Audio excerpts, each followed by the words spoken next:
What's up, guys? Josh Sykes with Bent Rods Guide Service, and continuing our series, Everything You Need to Know About. And today we're going to walk through everything you need to know about Senkos, stick bait fishing.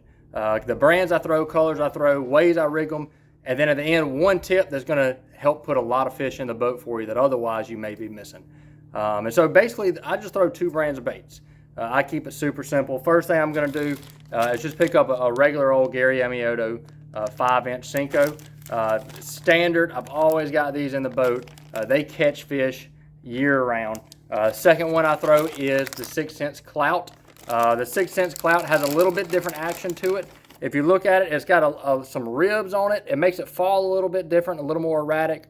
There are days the Clout will outfish the Yamamoto. There are days the Yamamoto will outfish the Clout. So I always have both of these tied on. As far as colors go, I keep it super simple like everything else. Any good watermelon red color, a dark black and blue color, some sort of green pumpkin and orange. I found that green pumpkin orange imitates the bluegill here in Toledo Bend and Sam Rayburn, and it catches a lot of fish. And then lastly, this time of year in the spring, I'm going to throw something bright, a methylate or this just this bubblegum pink color. Just something that gets a lot of reaction strikes and catches a lot of fish. But what I really want to show you today is just different ways that I rig these things and how I'm fishing them. So basically, there's three ways that I'm going to rig a stick bait. The first one is the simple one of just a regular old 3/0 offset Gamakatsu hook. Weightless. Every once in a while, I may put a split shot up front if I'm fishing deeper than about 6 foot of water, or if the wind's really bad. But otherwise, I'm going to throw this weightless, and I'm just going to rig it on there, Texas rig, throw it out there, let it sink. Can't go wrong. Do nothing bait, catches a lot of fish. Second way I rig this that isn't really much of a secret anymore, it was years ago, is I'm going to put a small 1/8 ounce tungsten weight above my same 3/0 Gamakatsu offset worm hook here. I'm going to rig it the exact same way. I'm going to rig it weightless. But then after I rig my Senko, I'm going to take a small spinner and put in the back of it. It's got a screw lock. It's called a Pochet rig. A lot of different brands are making this now. These are some homemade ones that I've had made. Basically, you're just going to stick it in the back of that Senko or the back of that Clout, and you're just going to turn it and screw it in. And what that's going to do is whenever you're fishing that Senko or that stick bait, it's going to give a little bit of flash, and it's going to make that tail fall a little bit slower. So I typically throw that with that 1/8 ounce weight. It's going to keep it head down, and that tail's going to kind of fall a little bit slower because it's got that drag of that willow leaf blade.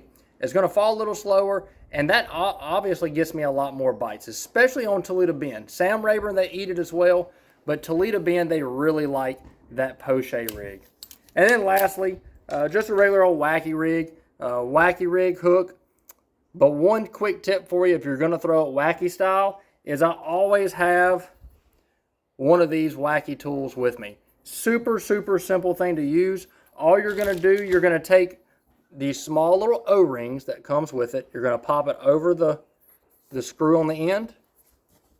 Take your Senko or your Clout, stick it inside the tool, and you're just going to roll. You're just going to roll that O-ring up the tube onto your stick bait. Try to get it somewhat in the center. And now you can see I've got that O-ring there. And so when I hook this, I'm actually not even hooking much plastic. I'm actually just hooking into that O-ring. What that's going to do for you is that O-ring is not going to break. A lot of times when you rig wacky style, your bait will break in half on a cast. It'll cause you to backlash. And you just go through a lot more baits. This way, that Senko or this Clout is going to last me a long time. I can probably catch 5, 6, 7 fish on it, whereas otherwise I may catch 1 or 2 fish on it. So that's going to save you a lot of money and save you a lot of going through a lot of Senkos. And then the last tip I want to give you is, most everybody likes some sort of favorite dye. I'll use JJs Magic. Here's some chartreuse dye.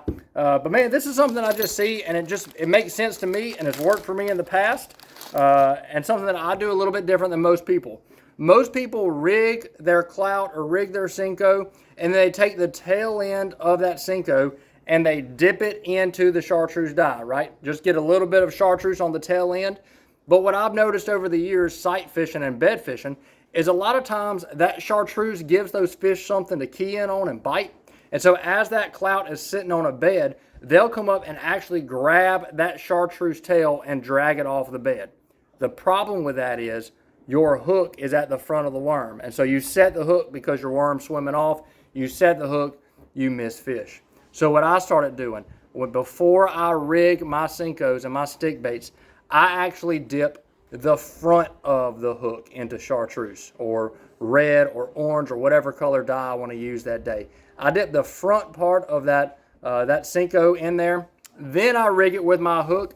And then when it sits nose down, if they're coming in and keying in on that chartreuse, they're going to bite the front end of that bait that's got the hook in it. So when I set the hook, you get a lot better hookup percentages.